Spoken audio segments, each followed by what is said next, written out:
Hello there YouTube, it's Gojira Prime with another Transformers video review, and today we are taking a look at Transformers Kingdom Inferno. Now obviously this is not the Beast Wars version of Inferno, but the Generation 1 version of Inferno. Now this figure is originally one I wasn't going to get because I already have an Inferno in my collection, which is the Transformers Universe Combiner Wars Inferno from a few years ago. But I was in Smith's toy store and I was having a look around. I was planning to get a couple of figures, and I found this guy and I actually thought it looks really quite good. Actually, I had seen pictures of it, but actually seeing the figure in person, I decided to get it. And I have to admit, I actually really quite like the figure. Now we'll go around the vehicle mode first, and then we'll take a look at him in his robot mode. So, as with a lot of Kingdom figures, this is a pretty good modern-day interpretation of the original G1 character from the 1980s. The vehicle mode is a fire engine, and if I remember correctly, it's meant to be based on a Mitsubishi truck fire engine from Japan back in the 1980s. And it's really quite nice. It's got some very nice details on it. You've got these big black windscreens here with the Autobot logo on the front. My camera will just focus. There we go. You've even got them windscreen wipers painted on the vehicle as well. You've got some very nice molded details all around the vehicle. Some very nice black and red tires on the vehicle as well. And then obviously you have the ladder or water cannon, which has like a water cannon feature here with a nozzle that is movable. And this does extend outwards for you as well. It's quite a height actually. And then obviously you can just move the nozzle accordingly. So all in all, very, very nice vehicle mode. Very nice contrasting red and black with some silver highlights here and the little lights, or what are meant to be lights, on top of the cab section. And obviously you've got the nice bumper here as well, with some nice molded in details actually in on the lights here. You've got like the individual grill pieces there on each light. So all in all, a very, very nice vehicle mode, I think, and it does roll quite nicely as well. One thing that would have been nice is if you could actually use these support things here. These are just painted on, molded plastic and then painted black to stand out a bit more. The vehicle is quite low to the ground. There isn't a lot of height clearance for it, but that doesn't, it still rolls really, really nicely, and I think it does look quite good. Now, just as a comparison, in vehicle mode at very least, here he is with the other Inferno figure I was talking about, and that's the Combiner Wars Transformers Universe Inferno. Now, obviously, this figure is a repaint of the Hotspot figure from the Combiner Wars, and just to show the two next to each other, if I get them lined up pretty much. Now, these are both meant to be Voyager-class figures, but as you can see, the repainted Inferno from the Combiner Wars line is quite a bit bigger than this particular version of Inferno. This one is, a lot more drawn out,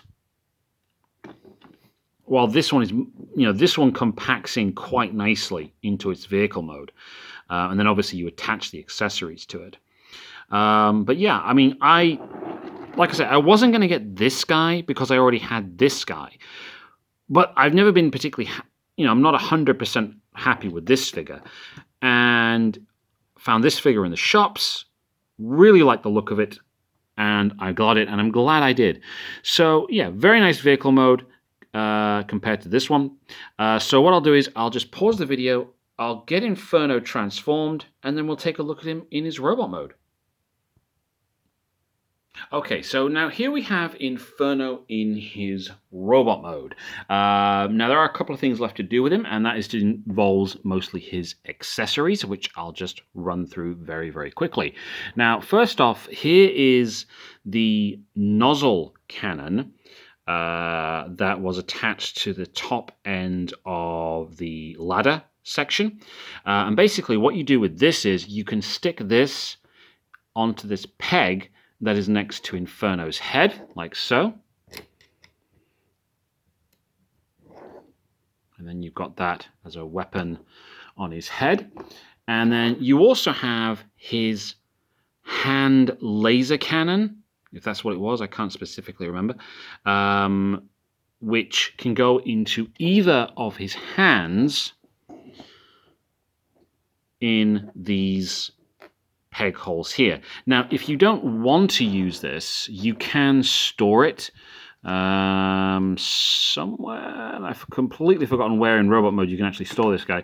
But if you don't want to use the hand cannons, what you can just do is you can just flip him out and give him 2 hands, like so. But what I like to do is I give him the cannon in his right hand, like so.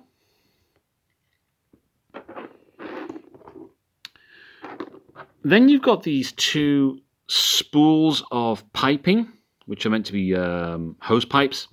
And what I do is you just stick them on the back here into the peg holes either side of the water cannon. And then obviously you have left his gun or laser rifle, all painted black, but very, very nicely molded. And then just pop that into his remaining hand.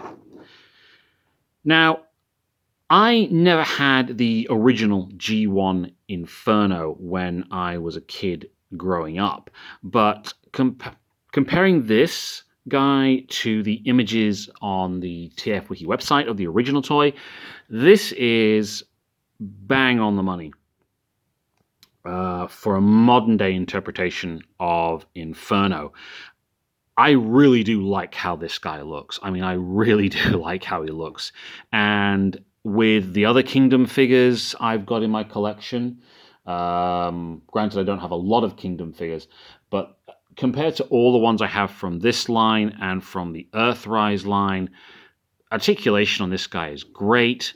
You know, you've got full movement in the arms up and down. You've got nice elbow movement there as well, so you can get plenty of poses. The legs all the way forward, all the way back, knee articulation, and then obviously you can move his ankles as well to all sorts of degrees. So you can get various poses in. I'm not gonna, I tend to have him like this on the shelf with his legs a bit apart. Head articulation, the head does not look up or down, but it will spin on the swivel like that. So yeah, I really, really like how this guy looks. In fact, I liked him so much that I've gone and ordered the grapple figure now as well. I do, like I said, I have a Universe grapple figure from many, many years ago, but after seeing this guy and getting my hands on him and having a play with him, I instantaneously went on Amazon and I've ordered a grapple figure to go with this guy because I just really, really like this figure. It looks really good. Great articulation. You can get it in all kinds of poses. So yeah, I'm really, really pleased with this guy. There's, everything folds away nicely, gets tucked away as it should do. It's just another really good figure from the Kingdom line. Now, I haven't got any of the Beast Wars figures to compare this with, but I'm not a massive Beast Wars fan at the end of the day. I'm a G1er, so that's where I tend to put my money. But yeah, a really, really good figure. Now, just as a comparison, here he is with the Combiner Wars figure. So this guy is a little bit shorter, but it's a vast improvement over this figure. This figure's biggest problem is that it's so back heavy. As you can see, he just nearly fell backwards then. He's so back heavy because of this stuff. And the joints on mine are quite loose as well. So yeah, that's what those two look like next to each other. Here he is next to Titans Returns Bumblebee.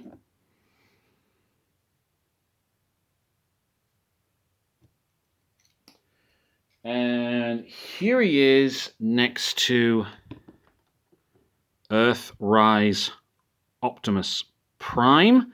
And Prime is just a smidgen bigger height-wise than Inferno. So, you know, these are both Voyager scale figures, and if I just put them like that, you can probably see it a bit better now from side on.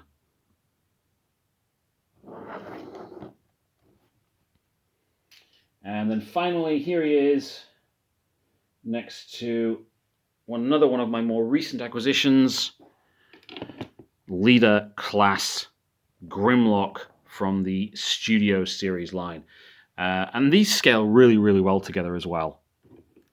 I really like how these guys scale with each other.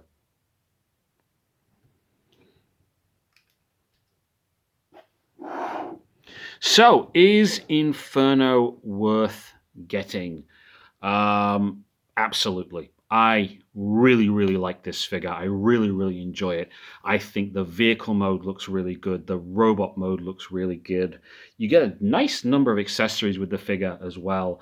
Posability, you know, with the nice stiff but not insanely hard joints, you're able to get him in some really good poses as well. And, you know, I like this figure so much that I've gone and bought his yellow counterpart, the grapple figure, as well. So I can't wait for that to get here in a few days' time, and then I can have these two next to each other on the shelf.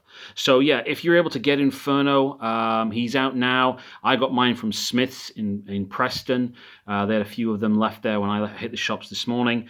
Definitely worth getting, I think.